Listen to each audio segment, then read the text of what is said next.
Alright, what up? Okay. First, I don't normally introduce my gameplays, but this is a hardpoint match that I played during Clan Wars on the weekend. And when I play with my clan, we usually make people rage quit pretty often. So this game does get a little dry because these bitches were quitting on us. But at one point I pick up a Moore sniper and I hit some pretty easy ass quickscopes.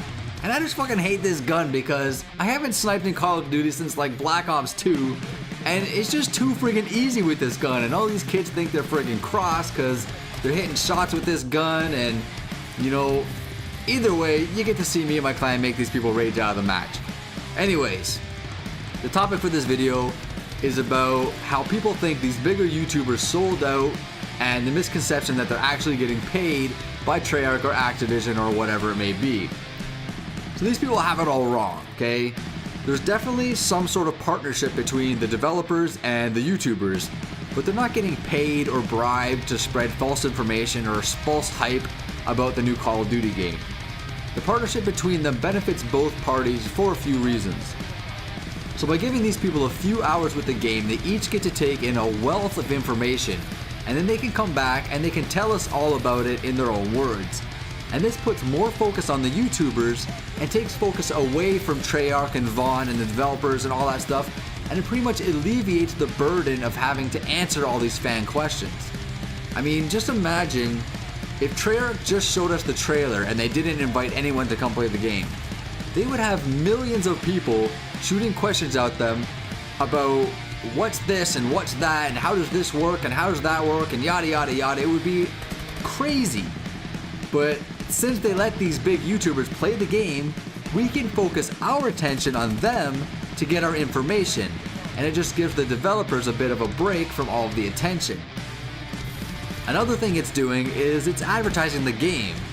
I mean, it's not like a TV trailer or nothing like that, but some of these YouTubers have millions of subscribers, so that's a big amount of exposure to a large audience without having to pay for an advertising spot on TV.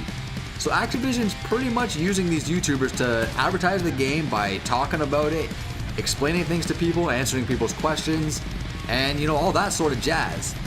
So what do these YouTubers get out of it? If not money, then you know, what are they getting?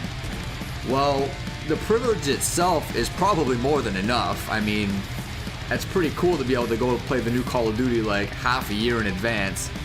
But not to mention being the first ones to play Call of Duty is going to attract a lot of attention to their channels, which is going to get them more views and more subs and inevitably more money from YouTube when it's all said and done. So out of all of them, Drifter's pretty much the only one that I watch, and anytime I hear someone say that he sold out, I'm like, what the fuck? Like how? How did he sell out? I mean, the dude's so objective about everything he says. He rarely tries to, you know, force his opinion on anybody or anything like that. He's also very, very clear that, you know, he plays the game on a LAN setting, so things are a little different than when it's out in the wild, and that it's a pre-alpha version. You know, he covers his bases, and, you know, people are still saying he's sold out. Like, the definition doesn't even suit it. You know, it doesn't make any sense at all. I mean, selling out would mean, you know, coming back and saying the game's amazing and flawless and that we all have to go buy it and it will be the best Call of Duty ever. And, you know, I admit, yeah, he's talking pretty highly about Black Ops 3, but you gotta consider the fact that, like I said, he played it on LAN, which that alone makes a massive difference between a good Call of Duty experience and a rage-inducing Call of Duty experience. And I know this from personal experience because I played Advanced Warfare on LAN last August, like 3 months before it even came out, and it felt amazing. You know, I didn't have anything negative to say about it because that's the difference it makes playing on LAN. And let's also not forget that these YouTubers are Call of Duty fanboys. You know, they're not just general gamers or average schmoes off the street. These guys literally make a living off this franchise. They love Call of Duty. So if you think they're gonna get, you know, early access to a new Black Ops game and then come back and like shit all over it, then you're fucking crazy. So, for real, they're just basically telling us about their experience, and just because they enjoyed it and have good news to share, people think they sold out? I mean, that's fucking mental.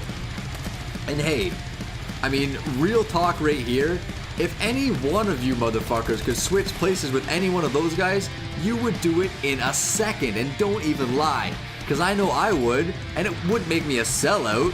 I mean, it would be selling out if I was someone who didn't even like or play Call of Duty, yet I preached about it in order to get more attention to, on myself.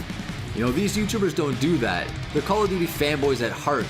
They didn't sell out. They're not getting paid by Treyarch to say nice things. They're pretty much just, relieving some of the PR duties from the developers, and their reward for doing so is early access to the game, and their payment will come from YouTube from them making videos, not from Treyarch or Activision. So that's gonna be it from this video. Stop accusing that shit if it ain't true. It makes you look stupid, not them. I'm Vile Self. Smash that like button, share this with your friends. I appreciate all the support, and I'll see you on the next one, villains. Later.